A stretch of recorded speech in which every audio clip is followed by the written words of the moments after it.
Yes. Good morning, all of you. So this is Sheetal Shinde again. So we are going to continue with our syllabus, with our discussion for MA Part 1, Semester 1, Public Administration. So hopefully, yesterday what we did together, we just discussed the syllabus of our Semester 1, Paper 1, that is Public Administration Theory and Practice.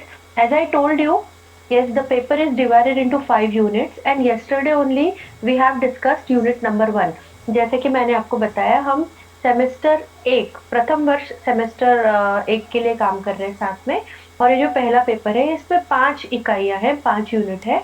5 unit में से पहला unit जो है हमने कल discuss किया था और मेरा ऐसा मानना है कि अगर आपको सिलेबस समझ में आ जाता है तो आप हाफ डन तक पहुंच जाते हैं, है ना। तो कल जहाँ हमने बात की थी और मैंने आपको बताया था कि यूनिट नंबर 1 जो है ये कुछ सब टॉपिक्स में डिवाइड है। तो आज की कक्षा में हम पूरे दोबारा से वही चीज ना दोहराते हुए सीधे यूनिट नंबर 1 के फर्स्ट और सेकंड सब टॉपिक के बारे में बात करते हैं।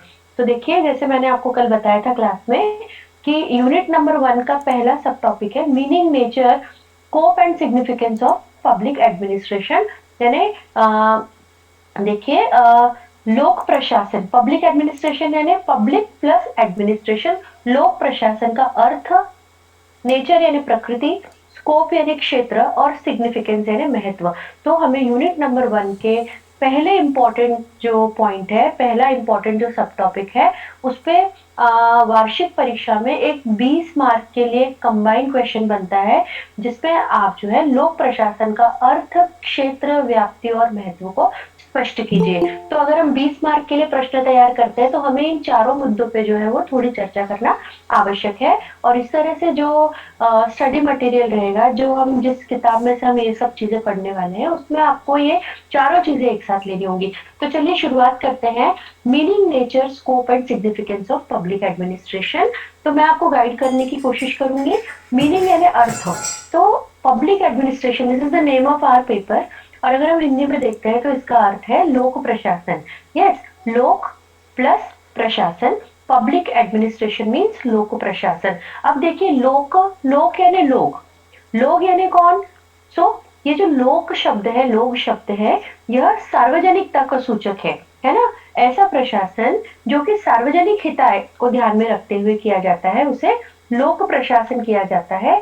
आम आदमी के लिए जो प्रशासनिक व्यवस्था काम में ली जाती है उसे लोक प्रशासन के नाम से जाना जाता है। अब अगर हम इस तरह से बात करें आम आदमी के लिए किया जाने वाला प्रशासन, तो लोक शब्द का प्रयोग अगर हम सरकारी संस्था कहें तब भी गलत नहीं होगा। यहाँ लोक शब्द जो है वह संस्कारी संस्था, सरकारी संस्था को परिलक्षित करता है। इसे जन प्रशासन, सरकारी प्रशासन भी कहा जा सकता है। तो होपफुली आप समझ पा रहे होंगे, हम बात कर रहे हैं यूनिट नंबर 1 के पहले सब टॉपिक की, जिसपे 20 मार्क का प्रश्न जो है वो संभावित है, बन सकता है।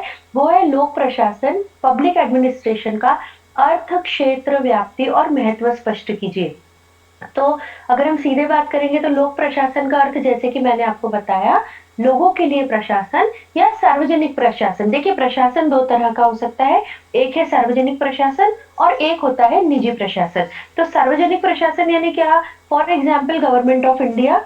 Yes, so we citizens of India are getting govern by government of India. So this is public administration. So ये जो जन प्रशासन है, ये जो लोक प्रशासन है, ये हमेशा सरकारी प्रशासनिक इकाइयों के बारे में बात करता है, जिसमें किसी भी तरह से निजी प्रशासन को शामिल नहीं किया गया है। तो ये जो पेपर है ये हमें बताता है कि किस प्रकार से सरकार जो है वो प्रशासनिक व्यवस्था है ना, किस तरह से जो नियम और कायदे हैं उन्हें किस तरह से इम्प्लीमेंटेशन में लाया जाता है, उन्हें किस तरह से क्रियान्वित किया जाता है। तो लोक प्रशासन यानी क्या, आम आदमी के लिए प्रशासनिक व्यवस्था। जो प्रशासन आम लोगों या जनता के लिए हो उसे लोक प्रशासन कहा जाता है। ठीक है। अभी देखिए, अभी ये मैंने साधारण शब्दों में आपको बताया लोक प्रशासन किसे कहते हैं, लेकिन अगर हम टेक्सचुअल जाए, अगर हम देखें किताबों को, तो हमें पता लगता है कि जितने चिंतक, जितने स्कॉलर्स, उनकी अपनी अपनी परिभाषा है। तो कुछ विद्वान जो है, कुछ स्कॉलर जो है वो लोक प्रशासन की बहुत ही संकुचित परिभाषा देते हैं या छोटी परिभाषा देते हैं, और उसका क्षेत्र यानी उसका जो एरिया रहता है कि व्हाट इज पब्लिक एडमिनिस्ट्रेशन, उनके लिए बहुत छोटा सा कुछ तो भी देते हैं तर्क, और कुछ लोग उसकी विस्तृत व्याख्या करते हैं। अब ये छोटी व्याख्या और विस्तृत व्याख्या ये क्या चीज है देखिए। तो administration, hopefully now you people are student of post graduation, so different organs of government we have in our Indian democracy. Hopefully you know executive, judiciary and legislative, जिसे हम कहते हैं कार्यपालिका, व्यवस्थापिका और न्यायपालिका। भारतीय सरकार जो है, भारतीय सरकार की जो प्रशासन व्यवस्था है, वह इन तीन अंगों की सहायता से जो है भारतीय सरकार अपना प्रशासन चलाती है। कार्यपालिका, व्यवस्थापिका और न्यायपालिका। देखिए, व्यवस्थापिका यानी संसद, जहाँ पे कानून बनाए जाते हैं। कार्यपालिका मीन्स वो मशीनरी, सरकारी दफ्तर, सरकारी अधिकारी जो कि इन बनाए गए नियमों को क्रियान्वित करते हैं। And finally the third organ of government, that is judiciary. Judiciary means न्यायपालिका, कि अगर बनाए गए नियमों और कायदों के ऊपर उनकी क्रियान्विति ठीक से नहीं की जाती है तो न्यायालय जो है वो इसके ऊपर पनिशमेंट का अधिकार रखते हैं। तो अगर हम बात करते हैं कि लोक प्रशासन क्या है, तो जो लोग सीमित परिभाषा इसके देते हैं वो कहते हैं कि लोक प्रशासन है ना only the functioning body, only the कार्यपालिका और the execution should be a part of that, है ना। सिर्फ एग्जीक्यूटिव जो होती है, कार्यपालिका जो होती है, वो ही प्रशासनिक व्यवस्था होती है। एक्चुअली कानून बनाना या किसी को पनिशमेंट देना ये कार्यपालिका का, ये हमारे प्रशासन का पार्ट नहीं है। बट ठीक उसी समय उनके विरोध में कुछ विद्वानों का एक समूह है और वह कहते हैं कि नहीं, सिर्फ नियम को क्रियान्वित करना ही प्रशासन नहीं है, लेकिन उन नियमों की क्रियान्विति सफलता से हो रही है या नहीं हो रही, और अगर नहीं हो रही है तो पनिशमेंट या सजा का जो मेंटेन करता है जुडिशरी, वो भी प्रशासन का एक हिस्सा है। तो hopefully yes, so today I am observing, I am having few students in class also, so one Ayushi word I am able to see. Am I audible to Ayushi? And one abbreviation SGM I am able to see. Am I audible? क्या आप मुझे सुन पा रहे हैं Ayushi? Hello, turn on your mic. हाँ madam, आ रही है आपकी आवाज। Okay, so let it be. तो हम बात कर रहे हैं कि सीमित अर्थ और संकुचित अर्थ और विस्तृत अर्थ की। तो लोक प्रशासन से क्या तात्पर्य है? सरकारी संस्था या आम आदमी के लिए जो प्रशासनिक व्यवस्था होती है उसे लोक प्रशासन कहा जाता है। लेकिन अनेक विद्वान जब इसका अर्थ करते हैं तो कुछ विद्वान बहुत ही छोटी, बहुत ही सीमित परिभाषा देते हैं, जो कि केवल कार्यपालिका को इसका क्षेत्र मानते हैं, कि हमारे देश में जो व्यवस्था चल रही है उसमें जो कार्यपालिका है, मतलब नियम बनाए व्यवस्थापिका ने, पार्लियामेंट ने हमारे नियम बनाए, लेकिन उन नियमों को चलाने के लिए जो डिफरेंट डिपार्टमेंट्स और ऑफिशियल्स है वो किस तरह से, केवल हमें उतनी ही पढ़ाई करनी चाहिए लोक प्रशासन पे। लेकिन दूसरा समूह है, दूसरा समूह कहते हैं कि नहीं नहीं नहीं, ये जो कार्यपालिका है ये तो अधूरा हो जाएगा, ये तो लोक प्रशासन का अर्थ ही अधूरा हो जाएगा जब तक हम उसमें व्यवस्थापिका और न्यायपालिका दोनों को नहीं डालते हैं। तो संकुचित वाले कहते हैं कि लोक प्रशासन यानी कार्यपालिका, लेकिन विस्तृत अर्थ वाले कहते हैं कि लोक प्रशासन यानी all the three organs of government, that is कार्यपालिका, व्यवस्थापिका एंड न्यायपालिका। तो हमारे एमए फर्स्ट के सेमेस्टर 1 के पेपर के हिसाब से, यूनिट के हिसाब से, अगर आप संकुचित और विस्तृत अर्थ ये दोनों चीज जानने में सफल हो जाते हैं तो हमें परीक्षा के लिए हमारा इतना ज्ञान पर्याप्त है। मैं कोशिश करूंगी कि रिलेटेड जो मटेरियल है, जो टेक्सचुअल मटेरियल है, वो हम आपसे शेयर करेंगे, और जब आप रिवीजन के तौर पे इन चीजों को पढ़ेंगे तो आप अपनी परीक्षा के लिए खुद को यस रेडी पाएंगे। तो यह था लोक प्रशासन का अर्थ। देखिए, दूसरा शब्द है nature. So we are discussing meaning, nature, scope and significance. So that was meaning. And now we are going to discuss the nature of public administration. Nature यानी क्या होता है? In our day to day life we discuss nature यानी स्वभाव, है ना। इसके अलावा एक और शब्द हम काम में लेते हैं, that is प्रकृति, है ना, कि लोक प्रशासन की प्रकृति क्या है। ये जो विषय है ये कोई सजीव विषय तो है नहीं, निर्जीव विषय है, लेकिन ये एक्शन सब्जेक्ट है ना। In practice we have administration. तो इसकी प्रकृति क्या है? Exactly it belong to society, exactly it belong to religion, or it belong to political science, it belongs to politics. So hopefully you are able to understand कि अगर हम लोक प्रशासन की बात कर रहे हैं तो डेफिनेटली इसका संबंध जो है वह समाज और धर्म से ना होकर राजनीति से, है ना। तो अब हम बात करेंगे प्रकृति की।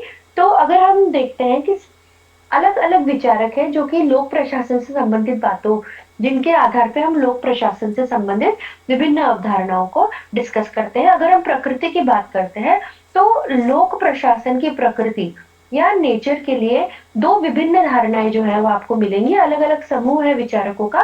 तो पहला जो समूह है वो कहता है कि लोक प्रशासन की जो प्रकृति है वो एकीकृत प्रकृति है। क्या प्रकृति है? एकीकृत। And the English word is integral, है ना, इंटीग्रल, एकीकृत है प्रकृति इसकी। अब ये एकीकृत क्या होता है भाई?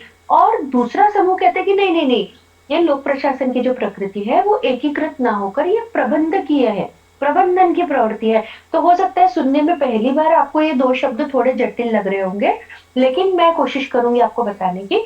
एकीकृत means what is public administration?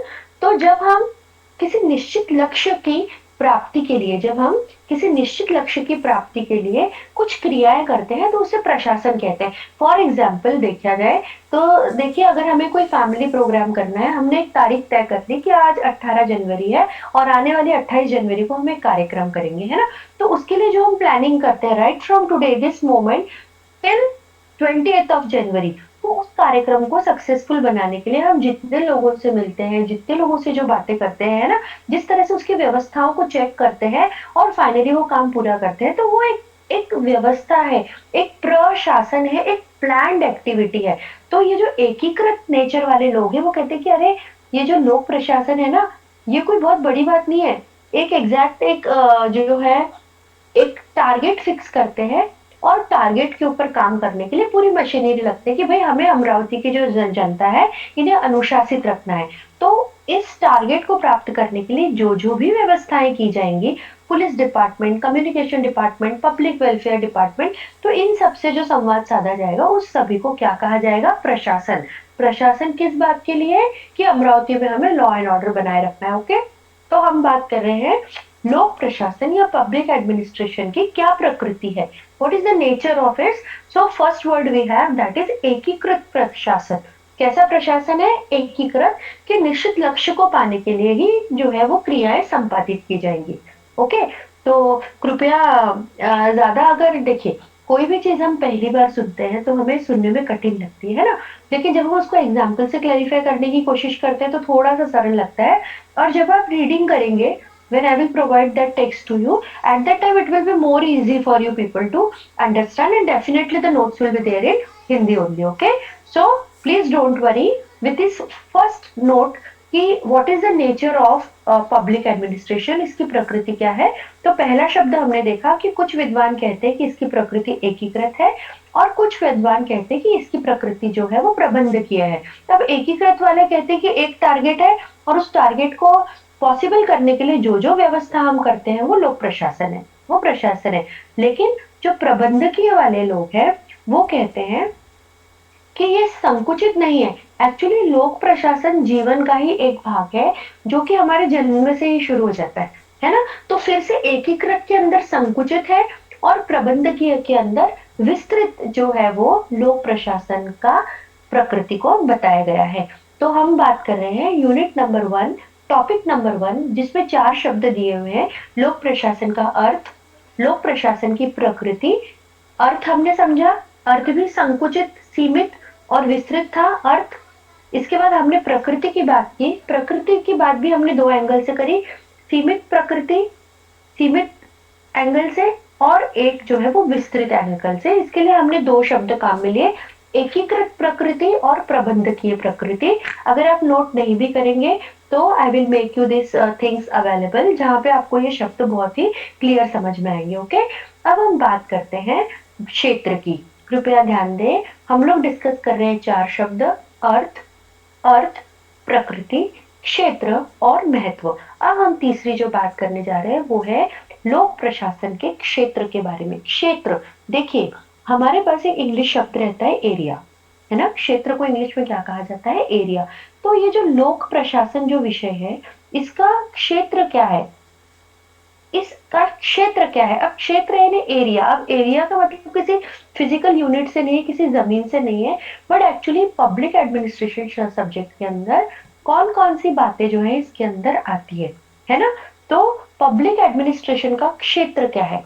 For example अगर मैं आपसे कहूँ इंग्लिश लिटरेचर सब्जेक्ट का क्षेत्र क्या है, है ना। इंग्लिश लिटरेचर का क्षेत्र क्या है, तो आप बहुत आसानी से कह सकते हैं कि मैम इंग्लिश लिटरेचर के अंदर प्रोज होती है, पोइट्री होती है, ड्रामा होता है, फिक्शन होता है ना, लॉन्ग स्टोरीज, शॉर्ट स्टोरीज होती है। So these are the areas of English literature. English literature में ये रहता है, प्रोज, पोइट्री, फिक्शन, ड्रामा। लेकिन अभी हम इंग्लिश की बात नहीं कर रहे हैं, अब हम बात कर रहे हैं पब्लिक एडमिनिस्ट्रेशन की।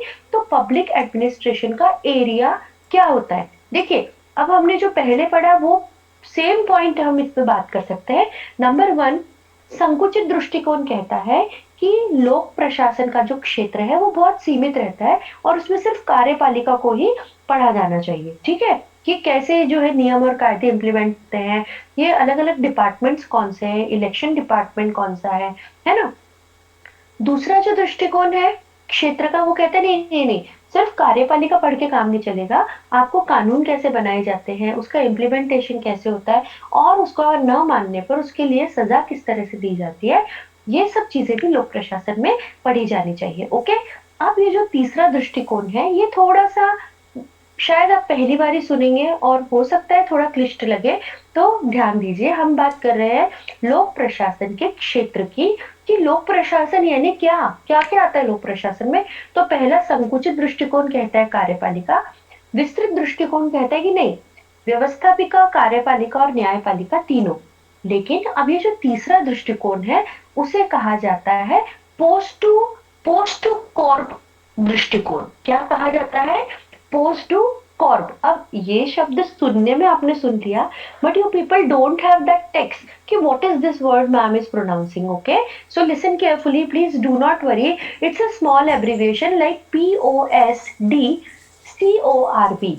So I will provide you that details of this thing, and that is post to corp, post to corp दृष्टिकोण। अब ये पोस्ट टू कोर्प क्या है भाई, पहला था संकुचित, दूसरा था विस्तृत, अब ये तीसरा है पोस्ट टू कोर्प। अब देखिए, P for planning, O for organising, S for staffing, D for directing, C for coordinating, R for reporting and B for budgeting. Okay, so what I expect, I don't want you people to learn as I am telling you 7 points at the same time, है ना।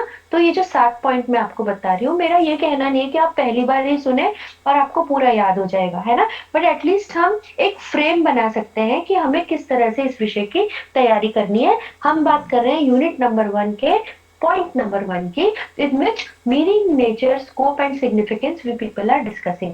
Okay, तो meaning हमने देखा, संकुचित अर्थ और विस्तृत अर्थ।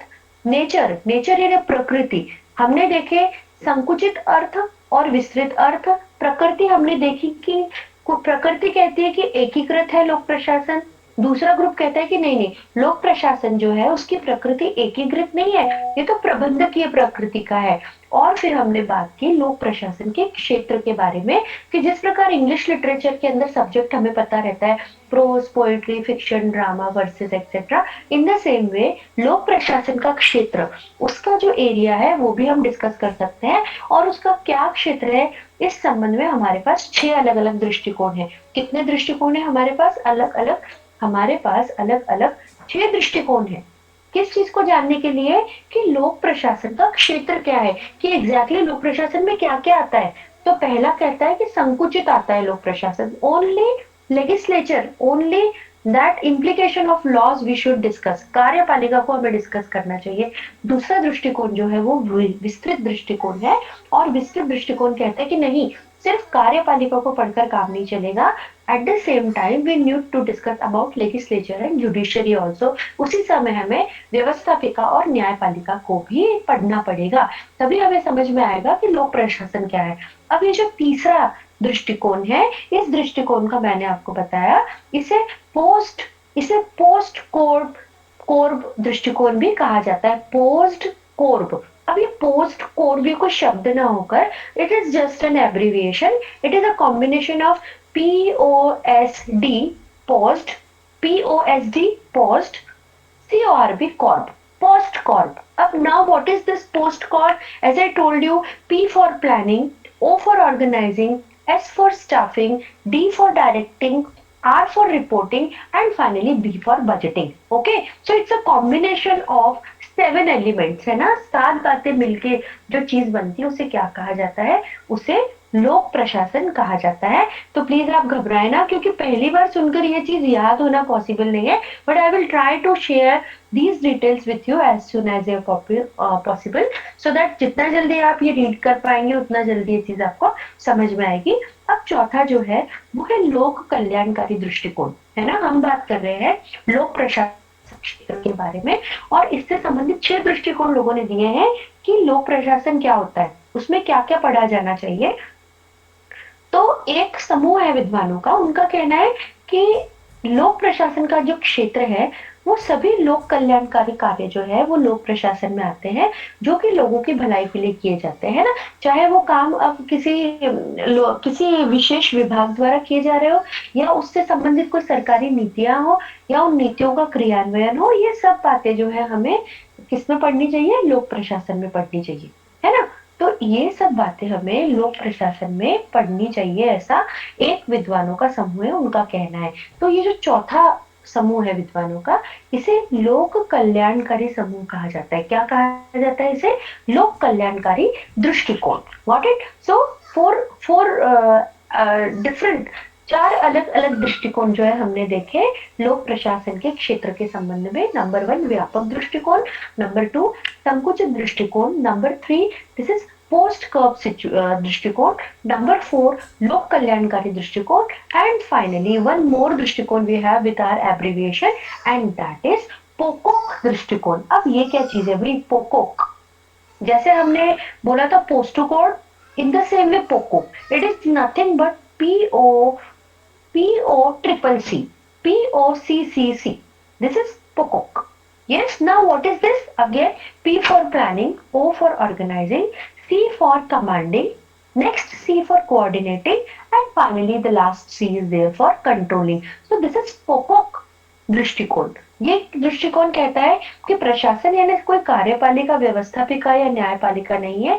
ये जो है वो नियोजन, संगठन, उन्हें नेतृत्व देना, उनके ऊपर जो है वो कंट्रोल रखना और आपस में तालमेल बिठाना, इन सब की जो संगत रहती है, इन सब का जो कंबाइन नेम है उसे हम लोक प्रशासन कहते हैं। तो इस तरह से ये जो पांचवा दृष्टिकोण है यह पोपो दृष्टिकोण कहलाता है। And finally we have a modern, आधुनिक दृष्टिकोण की what is this public administration. तो इस तरह से देखिए पब्लिक एडमिनिस्ट्रेशन या लोक प्रशासन का क्या अर्थ है, हमने संकुचित और विस्तृत रूप से देखा।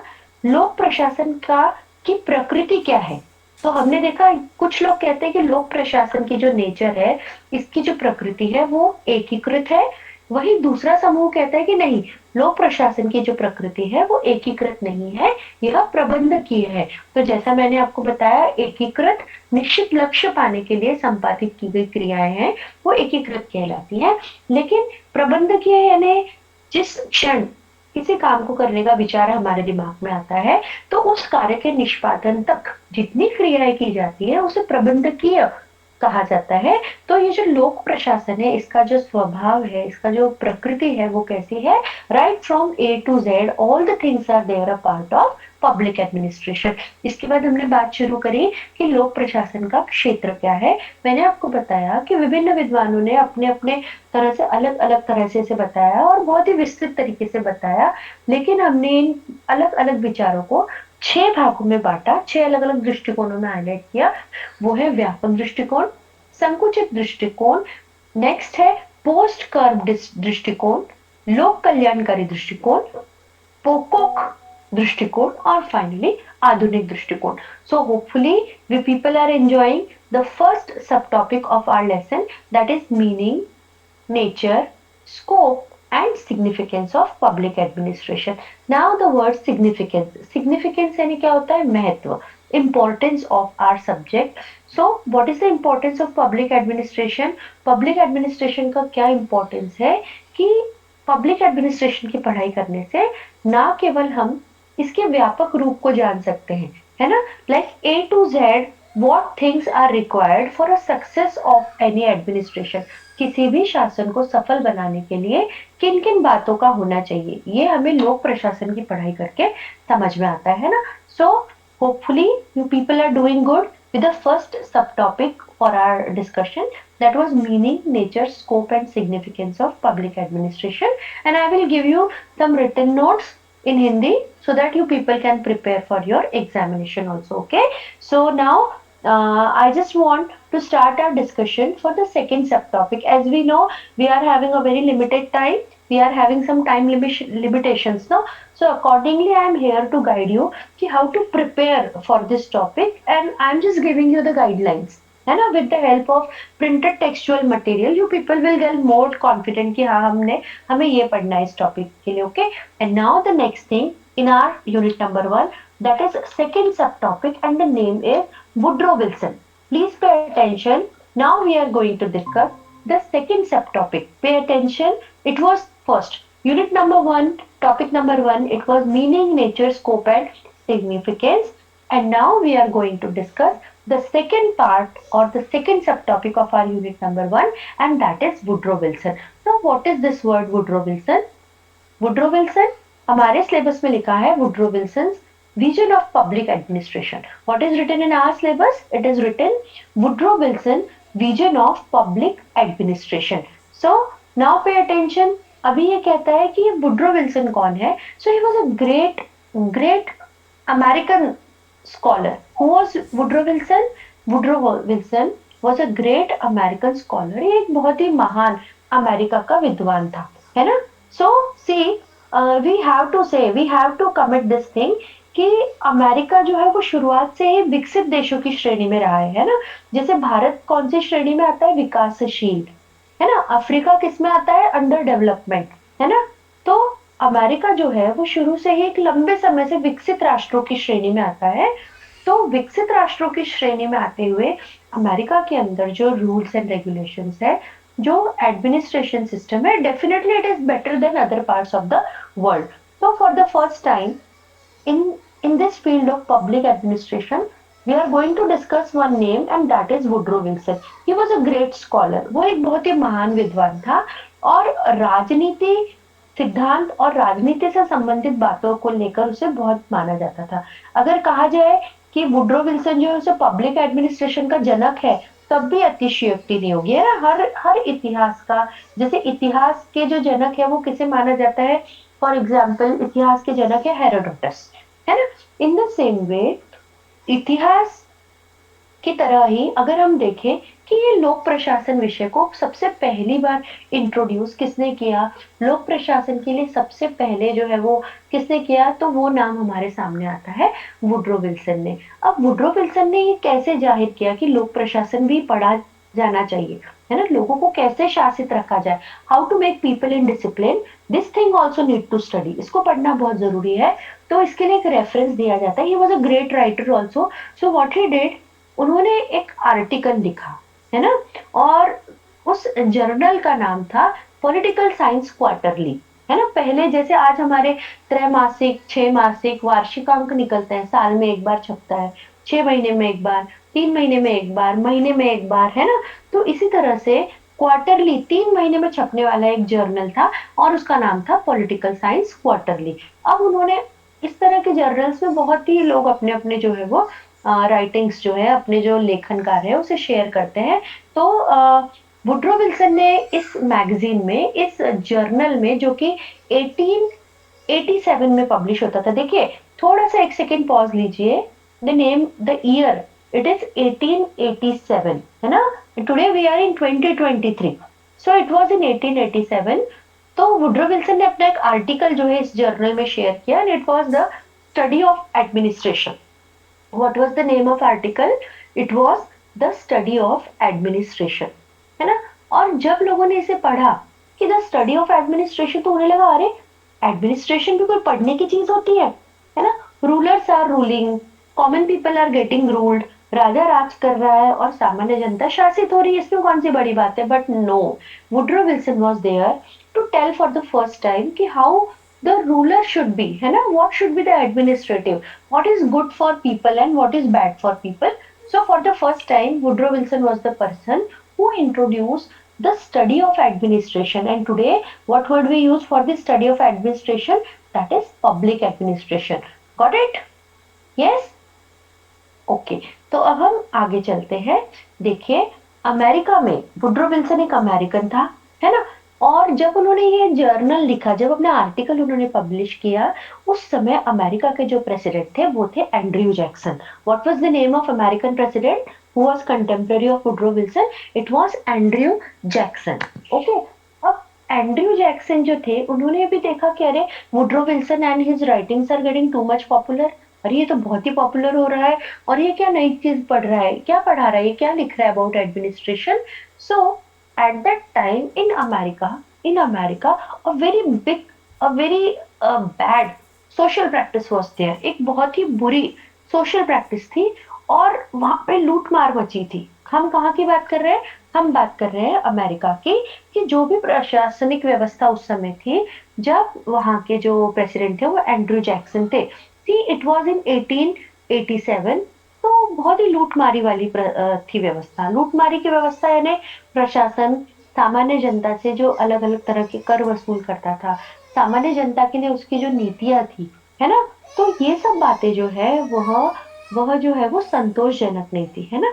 ऐसे में फिर वुड्रो विल्सन ने अपने आर्टिकल्स लिखना शुरू किया कि द स्टडी ऑफ एडमिनिस्ट्रेशन, कि हाउ इट शुड बी, कि कैसा होना चाहिए, पब्लिक को उसमें क्या कंट्रीब्यूट करना चाहिए, राजा का व्यवहार कैसा होना चाहिए प्रजा के प्रति। तो इन सब बातों को देखते हुए, इन सब बातों को देखते हुए क्या हुआ, अमेरिका में एक विद्वानों का ग्रुप सा बन गया, और उनके एफर्ट से एक नया एक्ट जो है वो अमेरिका में लागू हुआ, है ना। और वो नया एक्ट कौन सा था, जो कि वुड्रो विल्सन की बातों को लेकर जिससे सब संगठित हुए थे।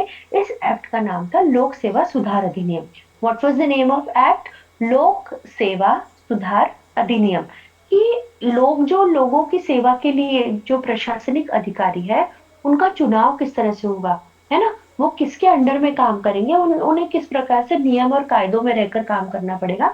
इन सब बातों का ब्यौरा जो है वो अमेरिका में लोक सेवा सुधार अधिनियम लागू होने से सबको क्लियर हो गया। अब आपको क्या लगता है कि सबने एक्सेप्ट कर लिया होगा? No, it was very difficult, because of very big class. बहुत बड़े वर्ग में लोग जो है वो शोषण करते थे, है ना। और इसमें क्या हुआ, जो योग्य होगा वही पब्लिक सर्विस का हिस्सा बनेगा। So like today we have examination for Public Service Commission, no? We have United, yes, Union Public Service Commission.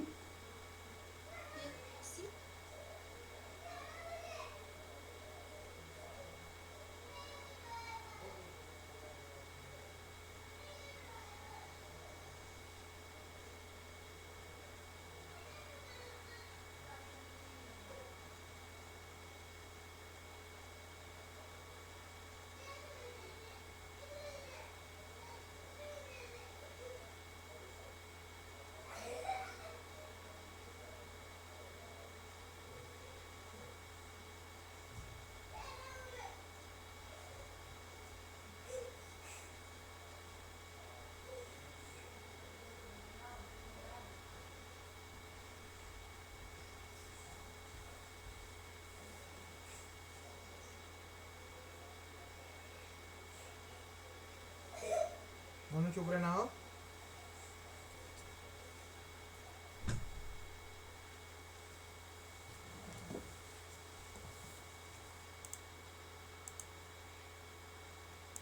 तो जैसे कि मैंने आपको बताया, वुड्रो विल्सन ये एक अमेरिकन विचारवंत थे, एक अमेरिकन स्कॉलर थे, विद्वान थे।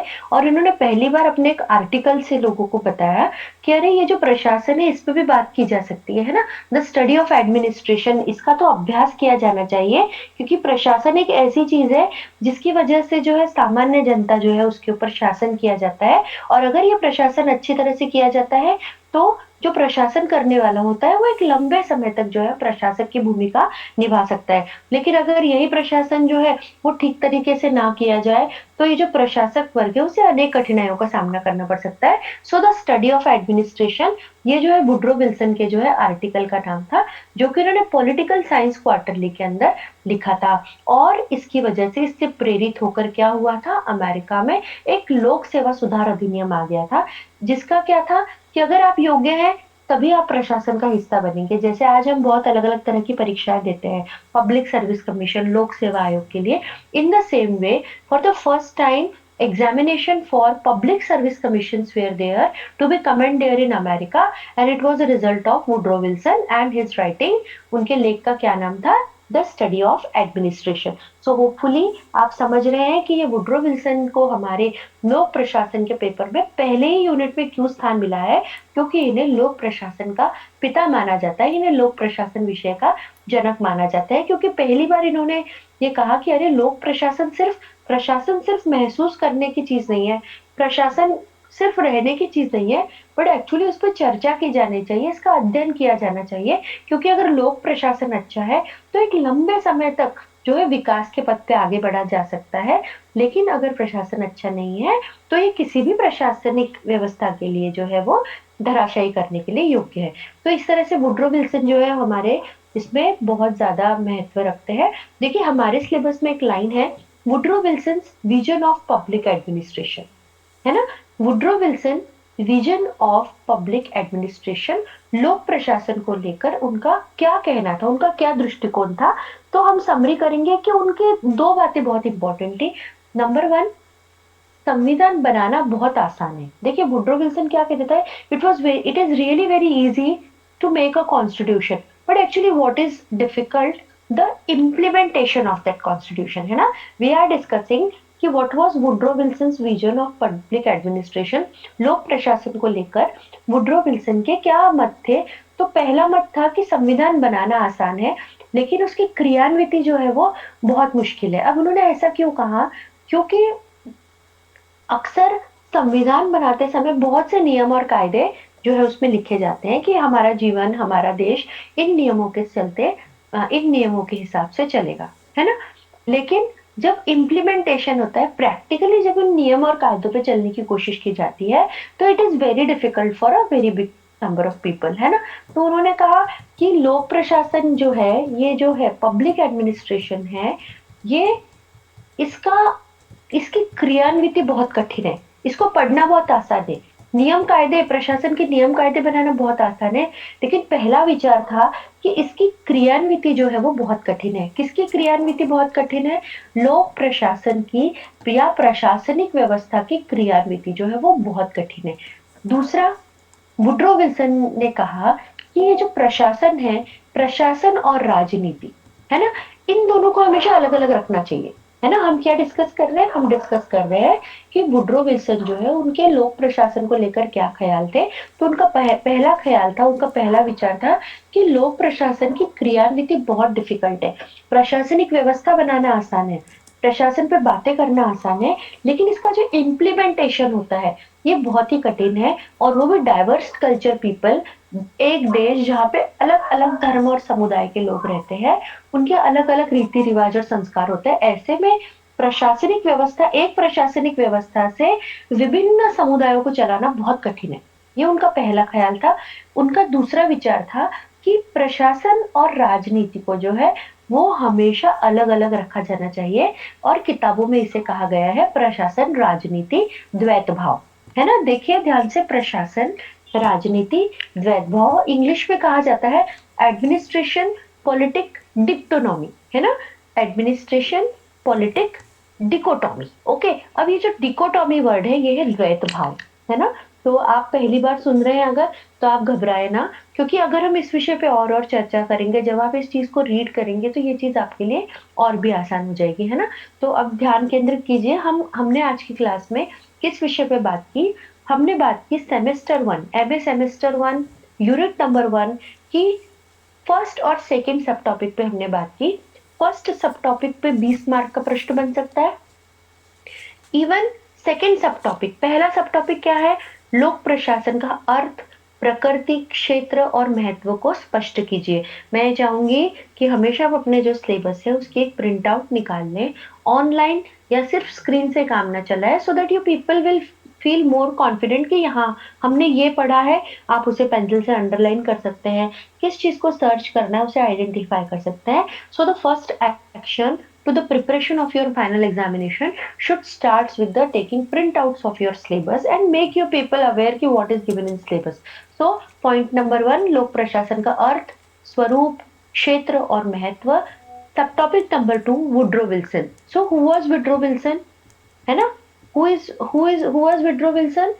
Woodrow Wilson is considered the father of public administration. इन्हें लोक प्रशासन का पिता माना जाता है. क्यों पिता माना जाता है? पिता यानी जन्म देने वाला, क्योंकि इससे पहले प्रशासन को कोई डिस्कशन की चीज नहीं माना गया था, है ना. इससे पहले प्रशासन को कोई बातचीत का विषय नहीं माना गया था. इससे पहले प्रशासन को किसी मतलब कि इसकी पढ़ाई की जानी चाहिए या इस पे ध्यान दिया जाना चाहिए, ऐसा कुछ नहीं था. लेकिन वुड्रो विल्सन ने जो अपना आर्टिकल लिखा, द स्टडी ऑफ एडमिनिस्ट्रेशन, तो पहली बार लोगों को ये आर्टिकल पढ़ के लगा कि नहीं, लोक प्रशासन पे ध्यान देना, इसको पढ़ना जरूरी है, इसकी सही क्रियान्विति होना जरूरी है. अगर आप एक लंबे समय तक स्मूथ एडमिनिस्ट्रेशन चाहते हैं, एक अच्छी तरह से प्रशासन करना चाहते हैं, तो आपको किस तरह से अच्छा प्रशासन किया जाए और कौन सी बातें प्रशासनिक व्यवस्था के लिए घातक है, अगर आपको ये आइडेंटिफाई करना है, तो आपको सबसे पहले कि ये लोक प्रशासन होता क्या है, इसे किस तरह से किया जाना चाहिए, कौन सी बातें इसे सफलता की तरफ ले जाएंगी और कौन सी बातें इसे जो है वो इसका जो है नाश कर सकती है, इसको खत्म कर सकती है लोक प्रशासन को. इसके लिए उन्होंने आर्टिकल लिखा और इसीलिए हम जो है वुड्रो विल्सन को जो है लोक प्रशासन के इतिहास में बहुत ही महत्वपूर्ण स्थान देते हैं. तो इस तरह से आज की क्लास में हमने यूनिट नंबर 1 के सब टॉपिक नंबर 1 एंड 2 के ऊपर बात की. और अगली क्लास में देखिए, अगली क्लास में हमारा सिलेबस कहता है evolution of the discipline and its present status. ये जो लोक प्रशासन है, इसका विकास कैसे हुआ, ध्यान से सुनिए. Evolution, evolution means what? Development of the discipline. शुरुआत की वुड्रो विल्सन ने, लेकिन धीरे धीरे धीरे धीरे धीरे किस तरह से लोक प्रशासन का महत्व बढ़ा कि आज हम इंडियन लोग, आज हम भारत में पब्लिक एडमिनिस्ट्रेशन को एक स्नातकोत्तर विषय के रूप में पढ़ रहे हैं. तो how it got developed as a subject, as a academic subject, so that thing we are going to discuss in our next class. तो हम हमारी अगली क्लास में करेंगे evolution of discipline and its present status, new public administration, public approach. ये 2 topic हम हमारी अगली क्लास में करने की कोशिश करेंगे. मीनवाइल हम हमारी अगली क्लास की तैयारी करते हैं. तो आज के लिए इतना काफी है. होपफुली कल हम साथ रहने वाले हैं इसी समय for first paper, and that is theory and practice, public administration theory and practice. So thank you so much for your kind attention. Thank you. See you next class.